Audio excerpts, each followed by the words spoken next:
Então, meus irmãos, continuando, a gente já tem louvado a Deus com cânticos, com hinos, com orações. E eu falei que eu estou gripado, porque está sendo feita uma obra de saneamento básico na minha rua, quebraram a rua, muita poeira, e o resultado é que eu sou alérgico a pó, estou gripado. Então, se a minha voz estiver diferente e eu fungar de vez em quando, vocês já sabem.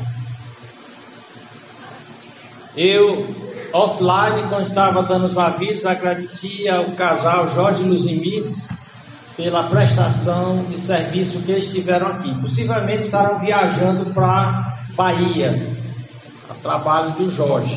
Então, antecipadamente, o meu obrigado em nome da igreja. É bom quando a gente vai para uma igreja e vai para trabalhar, vai para frequentar, serem fiéis, e geralmente eles estavam aqui nos cultos.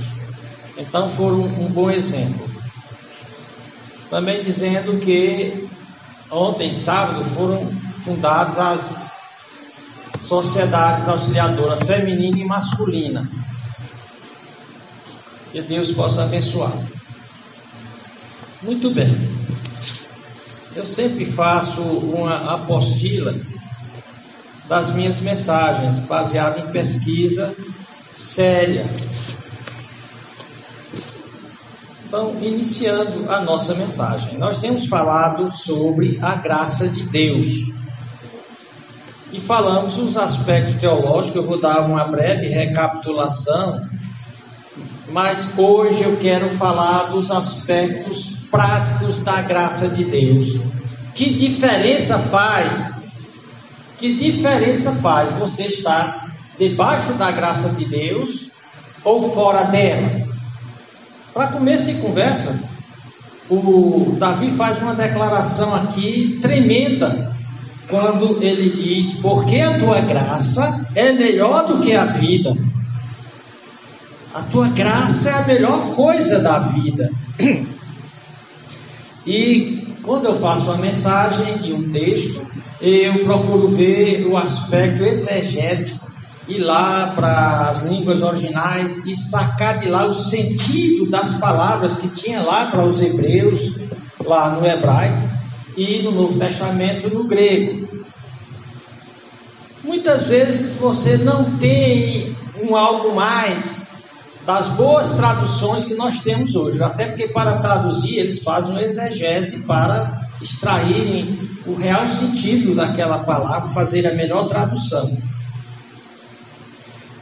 Mas aqui, o Salmo 63, o verso-chave é o versículo 3, pegando uma Bíblia onde há o versículo nos caracteres hebraicos, uma tradução no vernáculo, na nossa língua, ou no inglês. A versão que eu tenho aqui dá o hebraico e dá o inglês, e dá uma transliteração, como é que se pronuncia aquele salmo. Então, quando ele diz: porque tua graça, benignidade é melhor do que a vida, diz: porque que melhor é toube, é a mesma expressão lá que quando Deus criou todas as coisas, disse que tudo que ele criou era muito bom, era muito toube, era impossível de ser aperfeiçoado, era impossível se querer coisa melhor. Então a exegese aqui nos dá algo mais, que a graça de Deus é o máximo que alguém pode desejar para essa vida. Que não ter a graça de Deus é ser roubado do melhor de Deus. Ele diz que toube, e a palavra graça é rasdeká, do que a vida, merraim. A frase toda que toube, rasdeká, merraim. Por conta disso, ele diz: só tem uma coisa que eu posso fazer de tanta gratidão que eu sinto pelo que Deus tem-me feito pelo que eu sou por conta da graça. Então ele diz: Sebatai e sabe berrunecar. Os meus lábios te louvam. Eu não tenho razão para viver reclamando, resmungando, murmurando da vida. Quando eu penso, quando eu lembro da graça de Deus, os meus lábios. Carmitinha querida, vai no carro, naquela lateral, e pega o spray lá para minha garganta. Desculpem vocês. Meus lábios te louvam. E é interessante. Vamos ler todo esse salmo, Salmo 63. Eu tenho exposto os salmos nas quartas-feiras, mas para falar desses aspectos práticos da graça de Deus, eu vou usar como texto principal o Salmo 63. O salmista diz aqui para ele que a melhor coisa da vida é a graça de Deus. E a graça de Deus para ele era o próprio Deus. Ele tinha desejo de Deus.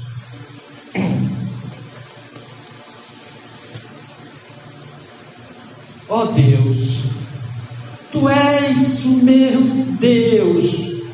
De madrugada te buscarei. A minha alma tem sede de Ti. A minha carne te deseja muito em uma terra seca e cansada, onde não há água, para ver a Tua fortaleza e a Tua glória, como te vi no santuário. Porque a Tua benignidade, a Tua graça, a Tua benevolência, Teus atos de bondade, né, para comigo, a Tua graça é melhor do que a vida. Os meus lábios te louvarão. Assim eu te bendirei enquanto eu viver. Em Teu nome levantarei as minhas mãos. A minha alma se fartará como de tutanas de gordura. A minha boca te louvará com alegres lábios. Quando me lembrar de Ti na minha cama e meditar em Ti nas vigílias da noite, porque Tu tens sido o meu auxílio. Então, à sombra das Tuas asas me regozijarei. A minha alma Te segue de perto. A Tua destra me sustenta. Aqueles que procuram a minha alma para destruir, irão para as profundezas da terra. Cairão espadas, serão ração para as raposas. Mas o rei se regozijará em Deus. Deus será minha alegria. Qualquer que por ele jurar e se gloriar, porque se taparão a boca dos que falam a mentira. Vamos orar. E ao orarmos, que cada um de nós tenha esse senso de gratidão, essa percepção de que o melhor da vida é a nossa relação com Deus, através de Jesus Cristo. Senhor Deus, nosso Pai, nos ajuda agora a estudar a Tua palavra e descobrir por que a Tua graça é melhor do que a vida. Em nome de Jesus Cristo. Amém. Amém. Nós vamos descobrir duas coisas sobre Deus nessa mensagem. Que Deus, Ele é todo amor, gracioso. Deus é misericordioso. Todavia Deus é justo. Nós vamos descobrir que Deus, a Bíblia diz que Ele é tardio em irar-se, Ele é devagar em dar resposta para o erro.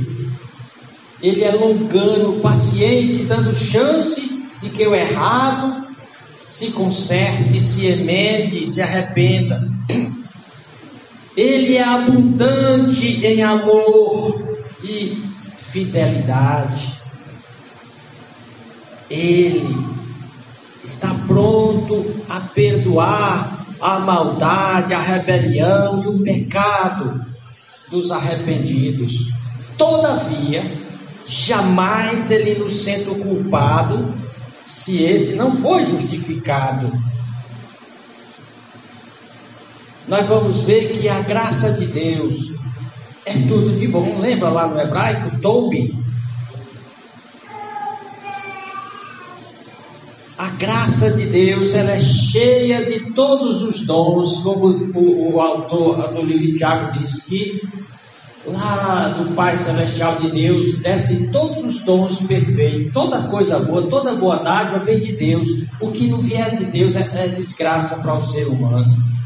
Então, a graça de Deus nos dá muita coisa. Esses dons da graça nos possibilitam amadurecer, crescer e nos leva a uma vida madura e realizada.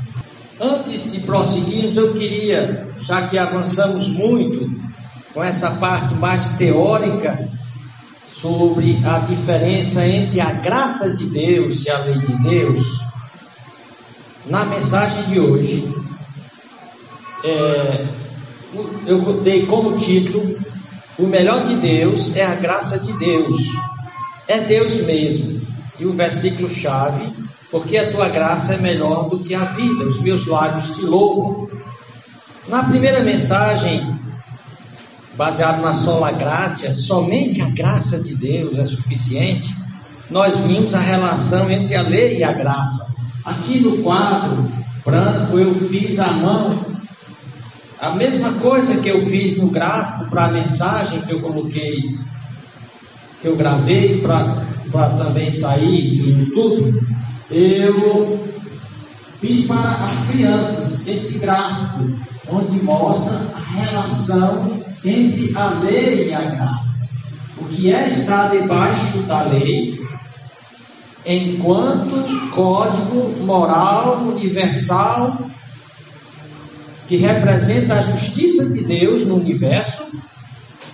Esse Deus que é bom, ele também deu uma lei que é boa, porém essa lei, quando violada, ela traz grandes males ao universo. E Deus não seria bom se não punisse aqueles que violam a lei, porque a violação da lei é iniquidade, é pecado, é injustiça, faz o homem escravo do mal, um peso que na ilustração faz o homem envergando e atraído pela morte e pelo inferno. Porém, quando ele conhece a graça de Deus, pela fé em Cristo, ele se converte a Jesus Cristo, o seu fardo de culpa e pecado cai, e Cristo passa a ser a mais perfeita e encarnada manifestação da graça de Deus. E então aqui onde ele vai vivenciar esses frutos, esses dons da graça de Deus, debaixo da graça de Deus, ele é salvo e livre. Ele vive na justiça da lei de Deus, que é a lei do Espírito Santo de Deus que habita nele, que o faz gozar da liberdade dos filhos de Deus. Então, nós vimos na primeira mensagem, no gráfico, que a lei ensina o bem, porém ela exige justiça perfeita. Ela também não dá poder para alguém viver a lei, ela só diz o que é certo e o que é errado. E se fizer contrariar a lei, ela amaldiçoa, mata e condena os infiéis. Então, diante do esclarecimento da lei, o pecador tem duas possibilidades: ou ele vai para Cristo como seu único refúgio, ou então ele vai ser conduzido ao inferno. A lei ou conduz a Cristo ao inferno. Paulo diz em Romanos 10:4 que Cristo é o fim da lei. Esse é o propósito da lei. Uma vez que ele se converteu a Cristo, debaixo da graça, essa graça lhe ensina o bem, ela dá uma justiça salvífica, que dá poder para uma vida santa, ela abençoa, vivifica e salva o crente, o faz perseverar em Cristo, através dos dons da graça, e o faz chegar ao céu. Na segunda mensagem, nós vimos a graça, como é que ela sustenta e santifica o crente.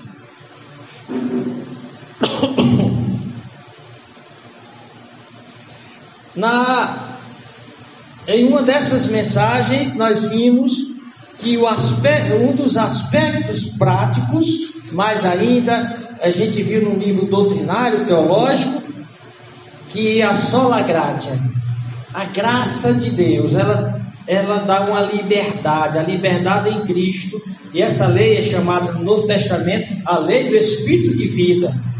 E essa lei do Espírito de vida é a regra de vida do crente, ela ensina como o crente viver. Antes, sob a lei, o crente estava sob o reino da carne, do egoísmo, do mal, da escravidão e morte. Agora que ele se converteu, ele é sal e luz. Sob a graça, ou debaixo da graça de Deus, ele vive no reino do Espírito, da liberdade e da vida. Nós vimos que onde é que Paulo fala desse reino da carne, da escravidão e morte, lá em Romanos capítulo 6 e 7. Por conta do tempo nós não vamos ver, mas eu vou ler esse aqui que fala de que o crente está ao estar na graça, ele está no reino da liberdade, no reino do Espírito, da liberdade e da vida. Onde o apóstolo Paulo diz em Romanos, nos capítulos 1 e 2, ele diz: portanto, agora nenhuma condenação há para os que estão em Cristo Jesus, que não andam segundo a carne, mas segundo o Espírito. Porque a lei do Espírito de vida, olha aqui, a lei do Espírito de vida, que é a lei da graça de Deus, em Cristo Jesus me livrou da lei do pecado e da morte. Então, essa lei do Espírito de Cristo, ela só é acessada através da união da pessoa com Cristo, que creu salvificamente em Cristo, mediante arrependimento e fé completa no que Cristo fez na cruz. A graça divina lhe transmite o Espírito de Cristo, que é a regeneração, criando no crente a lei de Cristo, que é chamada de lei da vida e semelhança com Cristo. Essa lei da vida ou força espiritual é para quem tem o Espírito Santo. Quem, portanto, está debaixo da graça está debaixo dessa lei que capacita, que dá vitalidade espiritual, que dá sustentação e que faz perseverar. Por outro lado, quem não está na graça de Deus, ele continua no reino da morte. Desde a concepção, ele é morto espiritualmente, ele é guiado por uma força bestial que a Bíblia chama carne, que é egocêntrica, voltada só para si, não para Deus e nem para o próximo. Na última mensagem era para que nós tivéssemos dado uma ideia, um resumo dessa doutrina sobre a lei e a graça na Epístola aos Romanos. No capítulo 5, rapidamente, Paulo fala de 7 coisas que estão, vamos dizer assim, implicadas com a graça e a lei de Deus. A primeira coisa que ele diz, que o crente é justificado exclusivamente pela fé, unicamente pela fé, e aí ele então tem paz com Deus somente quando ele é justificado pela fé, não por obras da lei. O resultado de estar na graça, nos versículos 2 a 7, ele diz que é alegria em nossa esperança. Ele tem uma esperança alegre. Nos versos 8 a 9 do 5, ele diz que desde que fomos reconciliados pelo sangue de Cristo, quando éramos inimigos, muito mais depois de salvos, sendo reconciliados, os dons e os bens da graça de Deus serão maravilhosos para nós. Ele diz lá nos versos 12 a 16, como o pecado e a morte vieram por Adão, então por Cristo vem justiça e vida plena. ele diz que onde abundou o pecado, superabundou a graça. Em Romanos 6, ele diz que nós não podemos viver no pecado, aquele que está na graça. Ele pode até cair no pecado, mas ele não fica mais deitado no pecado. No verso 2 ele diz que o crente está morto para o pecado. E nos versos 3 a 11 ele diz que isso é ilustrado quando o crente se batiza, sendo mergulhado nas águas, sendo sepultado no batismo e saindo para a nova vida. Nos versos 18 a 22, ele diz que esse crente ressuscitou para uma nova vida, para se entregar ao serviço da justiça. E no versículo 23 ele diz: os que não estão servindo a Deus, estão servindo ao pecado e à morte, porque o salário do pecado é a morte. No capítulo 7 ele diz que nem uma lei tem poder sobre um homem por mais tempo do que ele vive. Então, ele dá o exemplo da questão do divórcio, que a mulher está ligada ao marido enquanto ele vive, se morrer, ela pode casar novamente. E então, ele está aplicando isso especificamente, que a lei tem vigência sobre o homem enquanto ele vive. Porém, quando ele se colocou debaixo da graça de Deus, quando ele se converteu, ele não está mais debaixo daquela lei como, vamos dizer assim, um juiz condenador.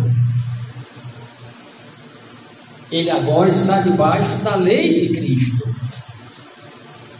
Ele está morto para aquela lei mecânica dos mandamentos, aquela lei legalista que o camarada não matava só porque ele dizia não matarás. Hoje ele não mata movido pelo amor. Ele não mente movido pelo amor, que é o cumprimento, é a lei de Cristo. Nesse texto ele está dizendo que a lei está morta para nós, no sentido de um mero código moral, mas nós não estamos mortos para a lei.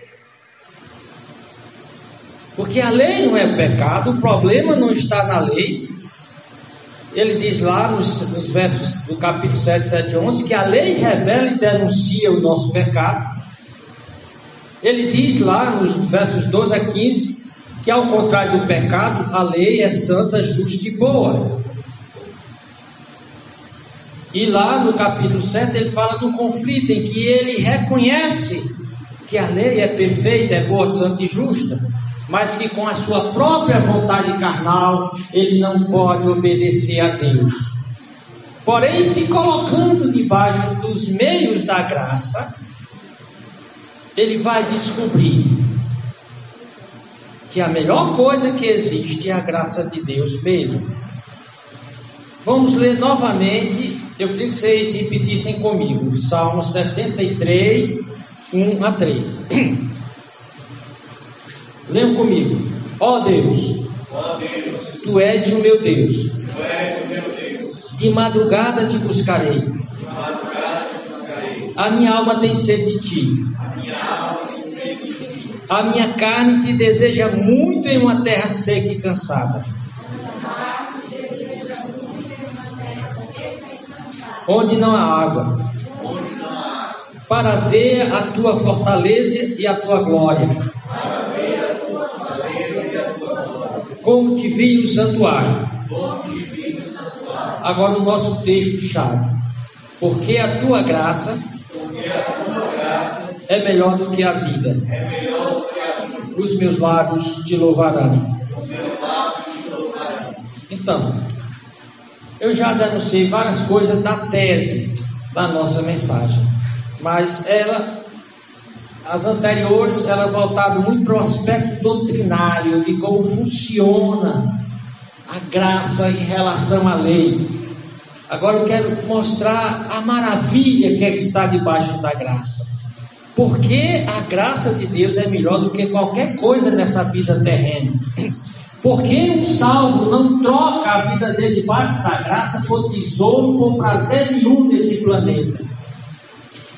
Então a primeira razão O que é que para um verdadeiro salvo que vive na graça de Deus, ele não troca a graça de Deus por nada. E como Davi, ele diz, a tua graça é a melhor coisa que eu tenho. Porque a graça de Deus envolve todo o bem de Deus para as suas criaturas, antes da queda no pecado. A graça de Deus é derivada do seu amor e bondade, que fazem parte do seu caráter. Deus é amor. Deus é bem. Então, se Deus não fosse amor, ele negaria ele próprio, pois faz parte da sua natureza. Deus é o bem. Segunda razão. Nós vamos mostrar isso na nossa tese. Porque a graça de Deus se revela no fato de Deus querer se comunicar conosco e nos fazer conhecer como ter uma vida abençoada e feliz. A graça de Deus, depois da queda, mostra como Deus é bom e maravilhoso, porque Ele insiste em nos dar uma oportunidade e esperança de perdão, mesmo que nós não merecemos o seu favor.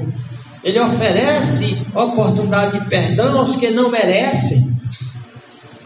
Ele oferece favor e perdão aos que só merecem o inferno.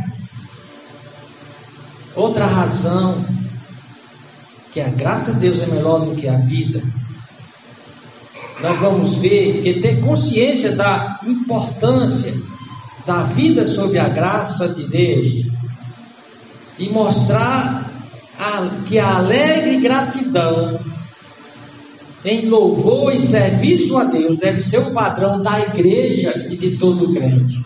Um crente só vive se lamentando, lamuriando, resmungando da vida. Ele não vive no espírito da graça.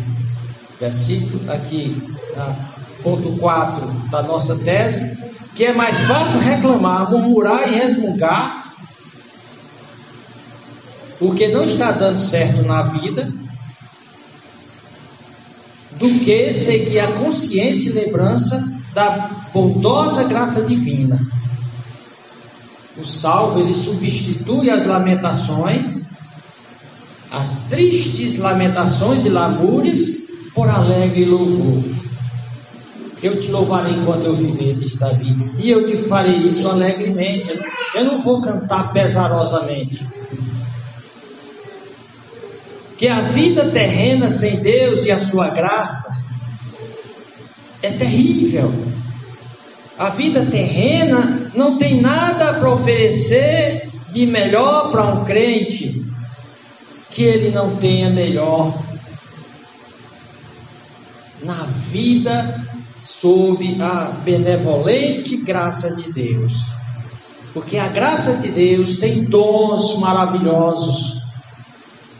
Ela capacita qualquer um a um amadurecimento, a uma florescência, a uma frutuosidade bendita. Então, essa é a nossa tese, a introdução. E o que é a graça? Eu vou tocar agora bem rapidinho. Vou tentar responder essa pergunta. E eu escrevi: a graça de Deus é uma pessoa, também é um conceito, é uma pedagogia e também é uma força. A graça de Deus como uma pessoa é Deus mesmo. Deus é a graça personalizada na Trindade. Pai, Filho e Espírito Santo é o melhor e bem que existe no universo. Essa graça maravilhosa do Deus Triuno, Pai, Filho e Espírito Santo se encarnou em Jesus de Nazaré. Então essa é a graça de Deus como uma pessoa, é o próprio Deus. Porém, a graça é um conceito. É uma explicação dos tratos de Deus com a raça humana em relação a uma vida sob a lei e o pecado, ou uma vida sob a graça e Cristo. Então, como conceito, é tudo que Deus faz e dá às suas criaturas sem essas criaturas merecerem ou poderem pagar. Daí onde vem todo o plano da salvação descrito no Evangelho de Cristo. E como uma pedagogia? Pedagogia tem a ver com educação.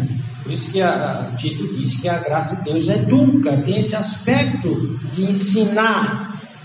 Então, como uma pedagogia, a graça nos ensina o caminho da santidade. Eu a sei como Cristo foi, cheio de graça e de verdade. E a graça como uma força, tem a ver com os meios e recursos espirituais de Deus em Cristo, para que todo salvo consiga perseverar até o fim, aconteça o que acontecer, mesmo no vale da sombra da morte, ele consegue ser vitorioso. Ainda sobre o que é graça. Depois antes da queda, a graça de Deus envolve todas as maneiras com que Deus trata as suas criaturas. Principalmente tem a ver com todo o bem de Deus para as suas criaturas antes da queda no pecado. E depois da queda no pecado, a graça de Deus é expressa no plano de Deus para salvar a humanidade perdida através do Evangelho, de que qualquer um que conhecer pessoalmente a Jesus Cristo como Senhor e Salvador, pela fé em sua obra vicária, é salvo. Outro ponto: portanto, para os perdidos, antes de se converterem a Cristo pela fé, a graça de Deus se expressa numa esperança e desejo de que existe um Deus bom e misericordioso que perdoa e salva. Você vê tanta gente aí vive no pecado, mas Deus é bom, Deus perdoa. Só que ele se esquece que tem todo um caminho ensinado como é que Deus perdoa.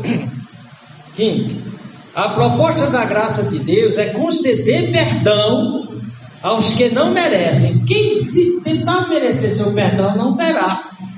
Mostrar esse amor e graça, esse favor aos desfavorecidos.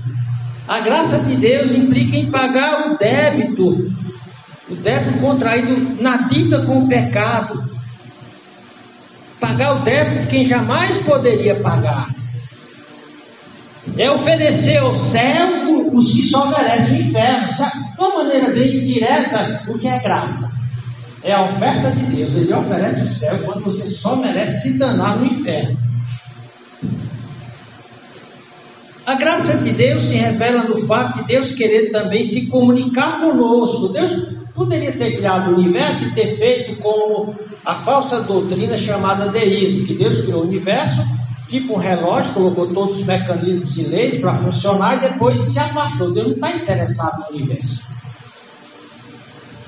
Porém, Deus intervém. O livro de Francis Schaeffer, o Deus que intervém, o Deus que interage, o Deus que se comunica com suas criaturas em proposições, palavras que eles podem entender, até o doido, diz a Bíblia, pode entender.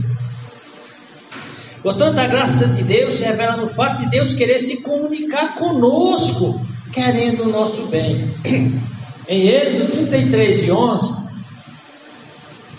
diz aqui: falava o Senhor a Moisés face a face, né? A expressão tete a tete, como qualquer fala com o seu amigo. Você já imaginou o Senhor absoluto do universo, o eterno, o infinito, o glorioso, o altíssimo, o magnificentíssimo, vem falar com uma criatura chamada Moisés, depois da queda, e diz que falava com Moisés.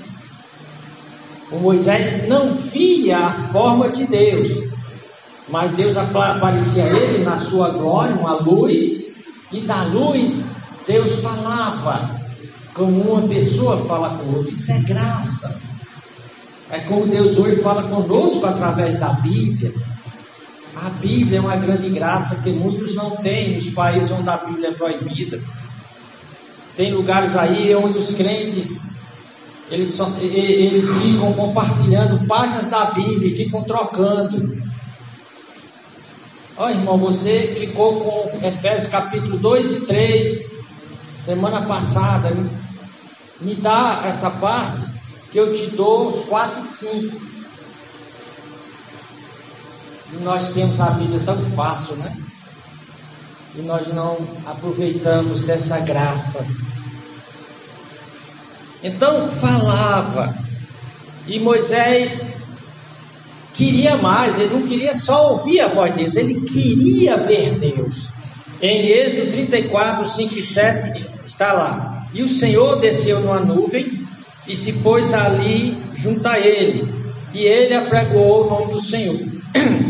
Passado, pois, o Senhor perante a sua face, Moisés clamou: Jeová, o Senhor, Deus misericordioso e piedoso, tardio em iras e grande em benevolência e verdade, que guardas a beneficência em milhares, que perdoa a iniquidade. Ele está defendendo, ele está aqui definindo o Deus da graça. Que guardas a beneficência em milhares, que perdoa a iniquidade e a transgressão e o pecado, que ao culpado não tem por inocente, que visita, castiga a iniquidade dos pais sobre os filhos e sobre os filhos dos filhos até a terceira e quarta geração. Então aqui está dizendo que Deus é assaz benigno, muito paciente, generosíssimo em perdoar, tardio em se irar, porém não zombe dele não. Não brinque com Deus. Ele diz aqui que a ira dele pode permanecer sobre gerações que o desafiam. Não é que o pai herda a maldição, o filho herda a maldição do pai.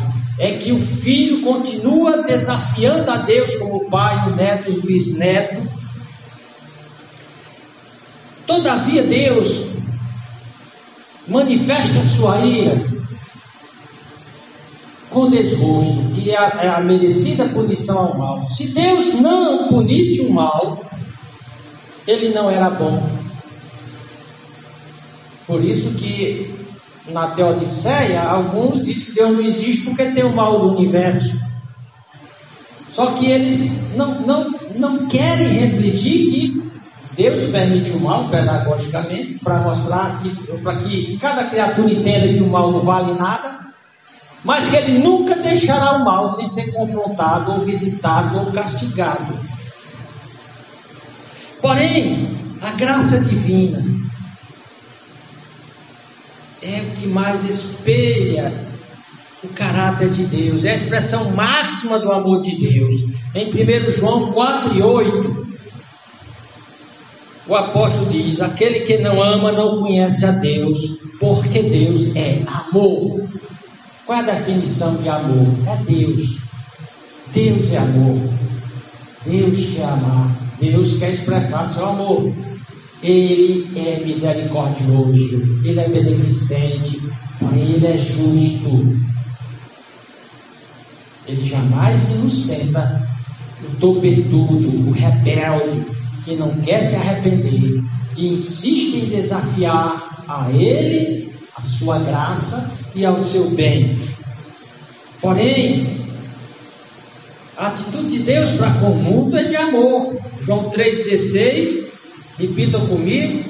Todo mundo está careca de saber esse versículo, né? Vamos lá. Porque Deus amou o mundo de tal maneira que deu seu Filho unigênito, para que todo aquele que nele crê não pereça, mas tenha a vida eterna. Não perecer, não se danar no inferno. Deus não tem prazer de ninguém ir para o inferno. Cristo disse que o inferno foi criado por o diabo e seus anjos. Para os anjos não tem esperança. Para os anjos caídos, os demônios e Satanás não tem esperança alguma. Não tem plano de salvação algum. Mas por alguma razão, Deus decidiu mostrar seu amor, seu favor para com a raça humana. E para mostrar esse amor, o texto diz aí que ele deu seu Filho.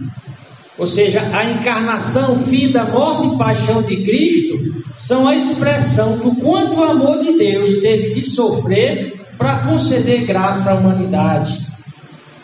Por isso que João diz no capítulo 16 e 17: e todos nós recebemos também da sua plenitude, e graça sobre graça, ou por graça, Porque a lei foi dada por Moisés, a graça e a verdade vieram por Jesus.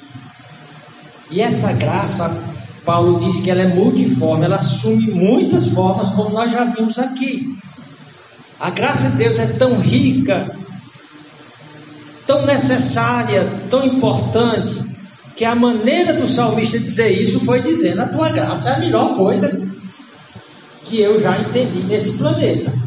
Na realidade, teve um filósofo chamado Pascal, que ele desenvolveu um argumento em favor da existência de Deus, chamado a aposta de Pascal. Pascal, ele entendeu a mesma coisa que Davi, que a graça de Deus, a vida com Deus, a vida conforme a espiritualidade de Deus, nós diríamos bíblica, é a melhor coisa que existe. É melhor crer em Deus do que não crer. E na argumentação de Pascal diz, mesmo que você, e ele está fazendo isso com ateus, mesmo que você não crê em Deus, aposte, diga, eu vou viver como se Deus existisse. Mesmo que eu não creio que Ele existe, eu vou louvá-lo como se Ele não existisse. Eu vou viver como se Ele existisse. E faça o teste. Se é melhor apostar que Deus existe e viver de acordo, ou se é melhor viver como se Deus não existisse. Então Pascal diz que quem vive baseado na crença em Deus, especialmente o Deus da Bíblia, ele vive melhor. A pessoa que vive na graça, que vive de acordo com os princípios, especialmente da religião cristã bíblica, ele não entra em muita confusão. Geralmente ele morre de velhice, ele não se mete num monte de vícios, num monte de confusão, num monte de encrenca. Então Pascal diz, se você decide crer em Deus, você vai ter uma vida boa. E quando você morrer, se Deus não existe, você não perdeu nada. Porque sendo crente, você teve uma vida boa. E se você morrer e não tiver nada, você não perdeu nada. Aí ele diz, e se você decide que Deus não existe? Por não crer em Deus, é como os filósofos dizem, tudo é permitido. Se Deus não existe, então pode soltar a franga. Então esses que não creem em Deus, eles caem de cabeça no vício, na imoralidade, na perversidade, para com seu próximo. Então acabam morrendo precocemente. Aí ele diz, olha, se você decidiu não crer em Deus, você vai ter uma vida, ter acesso a alguns prazeres fáceis, mas sua vida vai ser super complicada exatamente por conta desses prazeres proibidos. E se quando você morrer não tiver inferno, tudo bem, você teve uma vida ruim, mas não tem inferno. O problema é, se você não quis crer em Deus, teve uma vida ruim e depois ainda for para o inferno. Essa é a aposta de Pascal. Ele diz que ser crente vale a pena, porque todo crente, se é fiel, ele vive uma vida melhor do que qualquer descrente. Ele vive mais e melhor. Se não tiver nada depois da morte, não perdeu nada. Mas acreditando que tem alguma coisa, tem um céu a ganhar e um inferno a perder, ele ganhou o céu. Valeu a pena. Para o descrente, se ele para cair de cabeça na imoralidade, na perversão, afasta Deus da vida. Que é essa explicação que a Bíblia dá para quem escolhe de uma vida imoral e não quer Deus.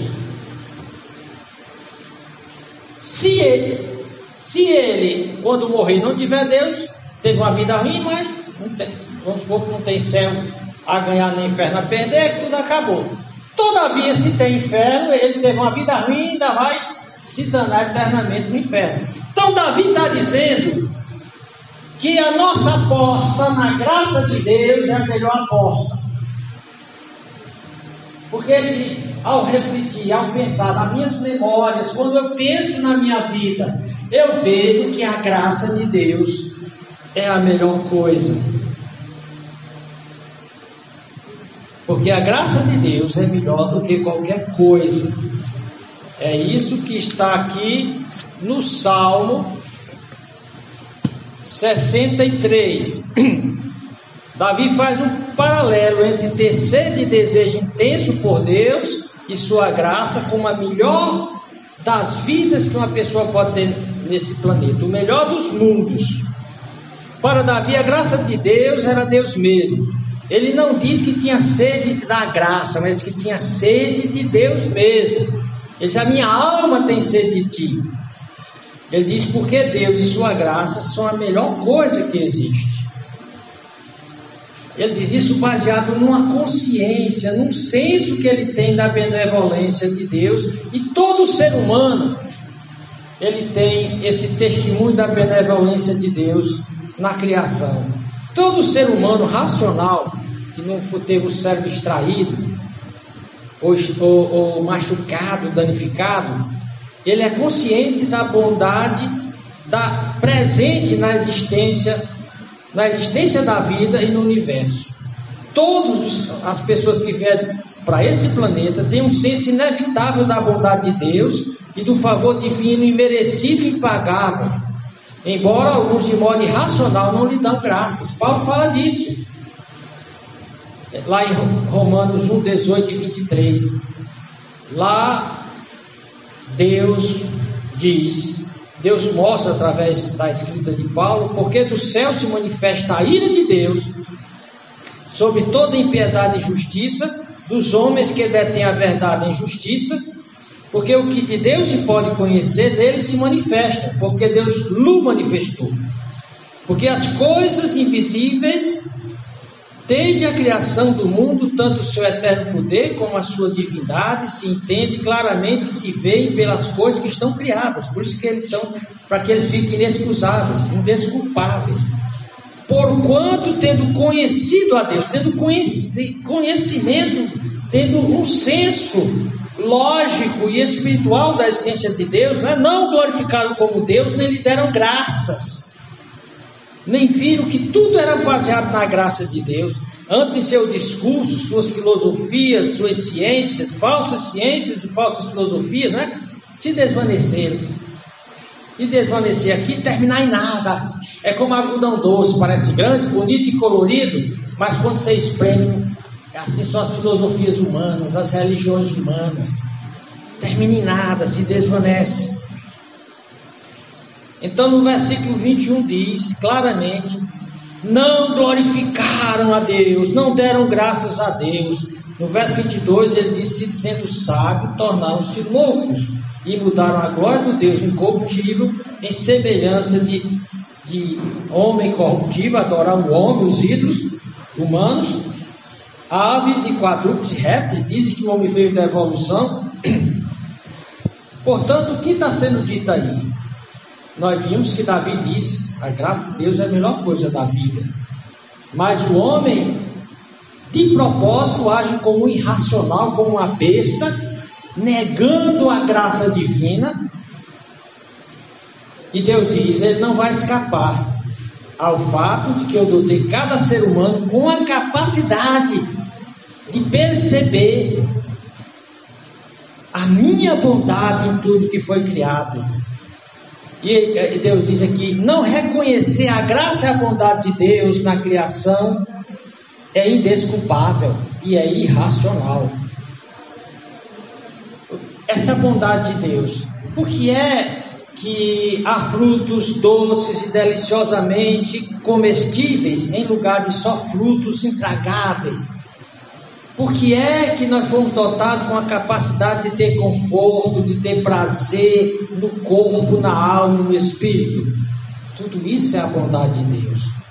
Mesmo apesar do mal, a possibilidade de uma vida satisfatória e razoavelmente feliz para os que buscam e seguem uma moralidade boa, especialmente se colocam debaixo da graça de Deus.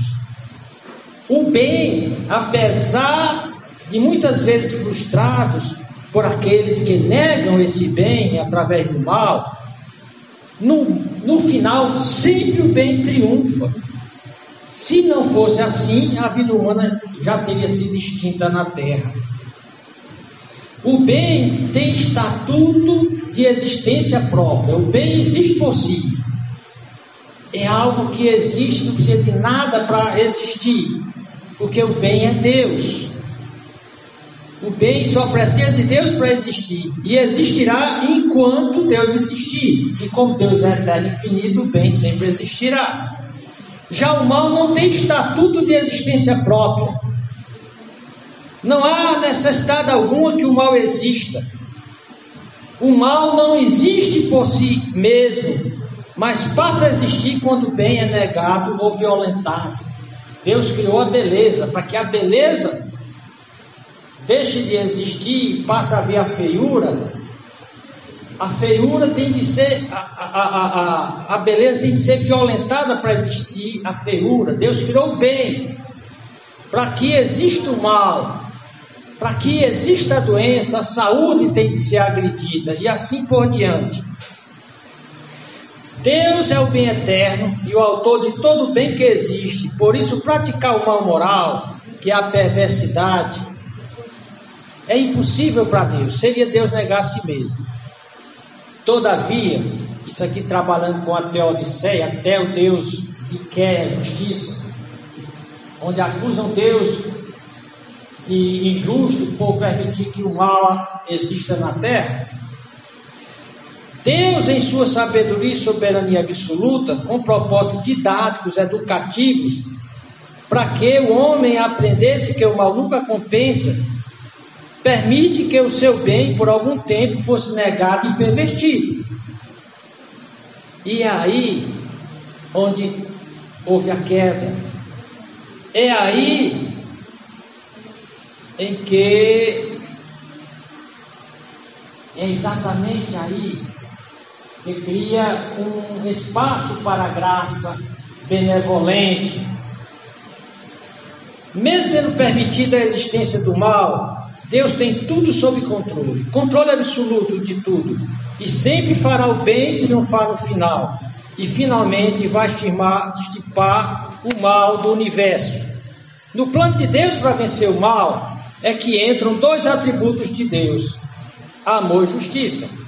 Amor que se manifesta na forma de bondade, misericórdia e graça. A graça é o favor imerecido e impagável que Deus concede a pecadores maus e perdidos, que só merecem o castigo e punição eterna por seus pecados, mas poderão alcançar perdão completo e absoluto ao se converterem a Cristo.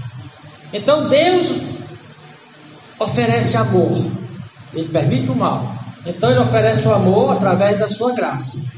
Caso essa graça seja rejeitada, então é acionado o segundo atributo de Deus, justiça, que se manifesta na forma de executar justo, merecido e inescapável castigo para destruir o mal e aqueles que rejeitam sua graça generosa. Por isso o salmista vê a graça de Deus como a melhor coisa que existe na existência humana. Isso implica que é preferível estar debaixo da graça de Deus nessa vida do que gozar os maiores prazeres e confortos e no final sofrer a justa punição pelos pecados. No Salmo 23:1, o salmista diz que o Senhor é meu pastor e eu não quero mais nada. Nesse 63 ele diz: a graça de Deus é a melhor coisa da vida. Isso é provocado pelas lembranças e consciência dos favores da bondade de Deus, através de sua graça. Essas lembranças que ele diz que acorda de noite ou vai antes de dormir, ele busca Deus e lembra. Essa lembrança e consciência dos favores da bondade de Deus em sua graça faz o fiel cultuar, servir e adorar a Deus alegremente. Os meus lábios te louvam.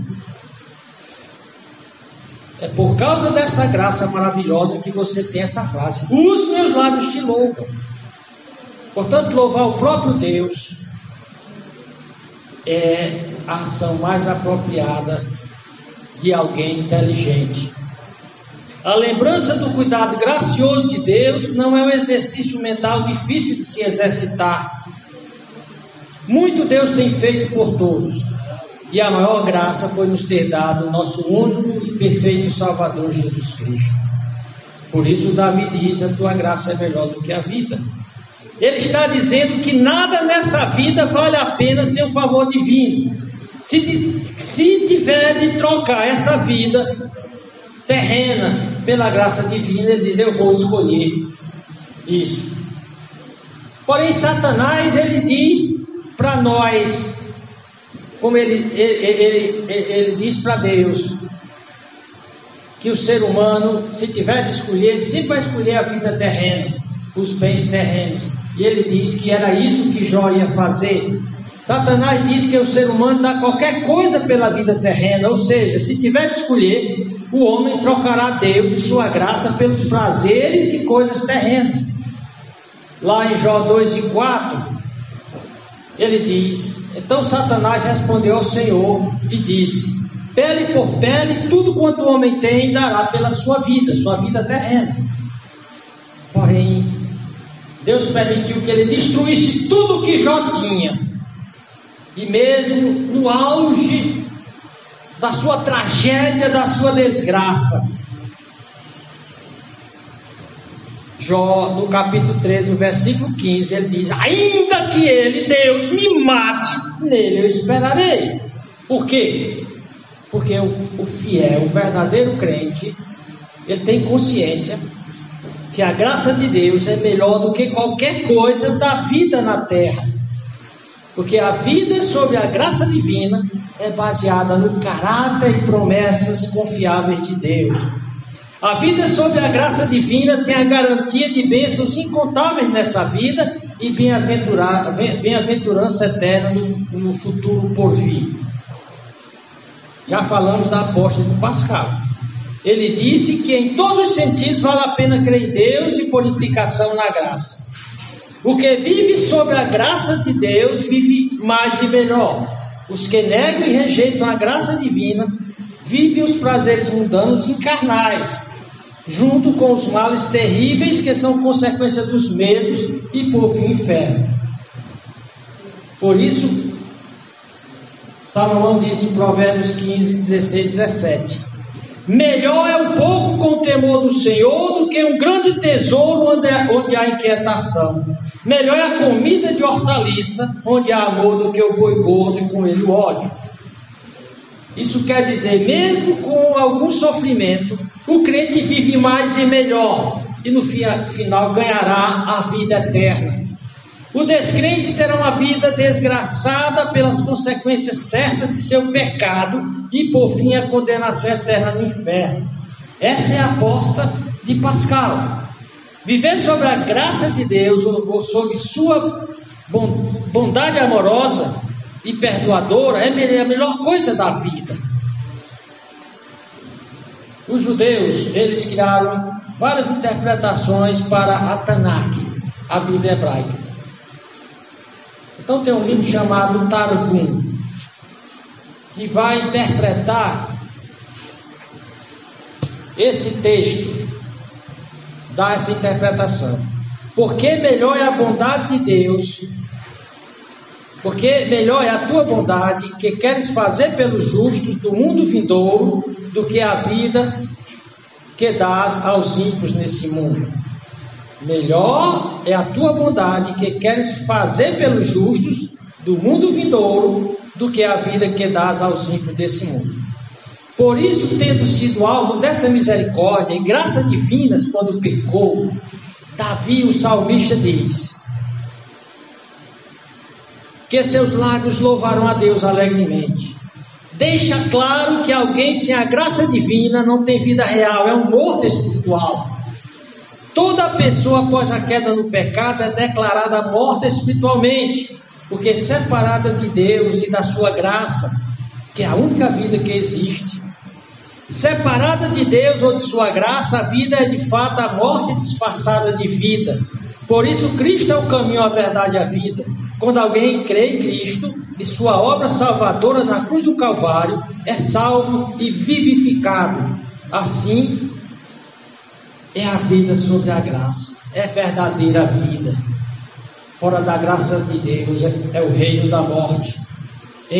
Paulo diz em Efésios 2, 1 a 4, ele diz: e Deus nos vivificou estando vós mortos em ofensas e pecados, em que noutro tempo andaste segundo o curso deste mundo, segundo o príncipe das potestades do ar, do espírito que agora atua nos filhos da desobediência, entre os quais todos nós, os pagãos efésios, que agora eram crentes, que eram cristãos, ele diz: nós no passado éramos assim, por natureza filho da ira, mortos espiritualmente. No versículo 4 ele diz: mas Deus, que é riquíssimo em misericórdia, pelo seu muito amor com que nos amou, estando nós mortos em nossas ofensas nossas ofensas, nos vivificou, nos deu vida juntamente com Cristo, pela graça sois salvos. Estamos chegando próximo ao final. Então Deus é glorificado em todos os seus atos e palavras, tanto de misericórdia e bondade, quanto de sua inescapável justiça. Mas de modo especial, a glória de Deus se mostra fulgurante através de sua bondosa graça.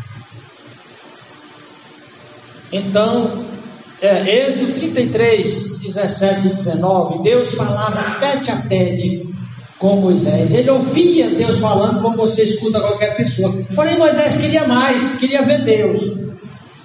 Então, Êxodo 33, 17 a 19. Então disse o Senhor a Moisés: farei também isto que tens dito, porque achaste graça aos meus olhos e te conheço por nome. Isso é Deus falando com Moisés.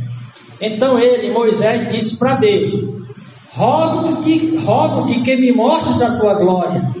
Porém Deus disse: eu farei passar toda a minha bondade diante de ti, e apregoarei o nome do Senhor diante de ti, e terei misericórdia de quem eu tiver misericórdia, e me compadecerei. Então, você vê aí que quando Moisés diz: mostra, Senhor, quem tu és, e Deus passou e mostrou toda a sua bondade, todo o bem que Ele tem feito a todo o universo. Então a maior expressão de Deus é a sua misericórdia. O salmista diz no Salmo 62, 11 e 12, ele diz: uma coisa disse Deus, duas vezes ouvi, que o poder pertence a Deus, a ti também, Senhor, pertence a misericórdia, pois retribuirás a cada um segundo a sua obra. Conclusão: por que então, a questão básica da nossa tese, por que então a graça de Deus é melhor que a vida? Então nós aprendemos que ter consciência da importância da vida sob a graça de Deus e mostrar alegre gratidão e louvor a Deus deve ser um padrão, a norma, um modelo para a vida de todos os cristãos. Nós vimos que para a raça caída é mais fácil reclamar, murmurar e resmungar pelo que não está dando certo, mas o apropriado, conforme o salmista, que tinha 1000 problemas, 1000 dificuldades, mas ele não olhava para isso. A sua consciência e lembrança era a graça divina, e substituía sua triste lamentação por alegre louvor. Que a vida terrena sem Deus e a sua graça é terrível. Que a vida terrena sem Deus nada tem para oferecer de melhor para um crente, que na graça de Deus ele não tenha melhor. Então, nesse momento, você que está aqui, baixe a sua cabeça e feche seu olho para refletir no que nós vamos apresentar aqui. Depois que você ouviu tudo isso, depois que você ouviu e foi dado as razões porque a graça de Deus é melhor do que a vida, é preferível morrer do que viver sem a graça de Deus, e que essa graça de Deus se encarnou em Jesus Cristo, e que só tem a graça de Deus quem se arrepende do seu pecado A graça salvadora, porque existe a graça comum, aquela bondade que Deus dá para todo mundo, mesmo sem ter se convertido a Jesus. Porém, a graça salvadora, Ele dá para quem se arrepende do seu pecado. Para quem vê em Jesus Cristo a encarnação do amor, da misericórdia e do perdão de Deus. Que vê lá na cruz do Calvário, quando Cristo diz: está consumado. Você está paga a dívida contraída, a dívida eterna contraída pelo pecado. Um sacrifício de valor eterno era a única coisa que poderia cancelar a dívida eterna do pecado. E ele diz: vinde a mim, tu que estás cansado, sobrecarregado, como o Davi disse, numa terra seca, exausta, num mundo insosso, porque Cristo disse: os meus discípulos é que são a luz do mundo, a minha doutrina é que é a luz do mundo. Se você está como salmista, com sede de Deus, com sede da graça de Deus, pede perdão a Deus pelos teus pecados. Pede perdão por ter vivido longe dessa graça. Dessa graça que é uma pessoa, que é o Deus triuno, que encarnou em Jesus Cristo. Essa graça que é o conceito de que Deus está pronto a perdoar aqueles que não merecem perdão. Deus está pronto a favorecer a quem não merece favor. Deus está pronto a dar o céu a quem merece o inferno, mas somente aquele que se entregar a Jesus e recebê-lo por fé e viver a vida da graça, valorizando mais a vida da graça do que a vida fora da graça, preferindo morrer a viver fora da graça. Então, nesse momento, eu pergunto a alguém no nosso meio que gostaria de vir para a graça de Deus, que o Espírito Santo falou ao seu coração, lhe convenceu que a graça de Deus é melhor do que todas as riquezas desse mundo, todos os prazeres, todos os prêmios e títulos desse mundo. Há alguém que quer entregar sua vida a Jesus Cristo nessa noite? Fique pensando, fique vindo e chegue ao ponto de refletir sobre a bondade e a graça de Deus, que vale a pena apostar tudo nessa graça divina. Que Deus nos abençoe.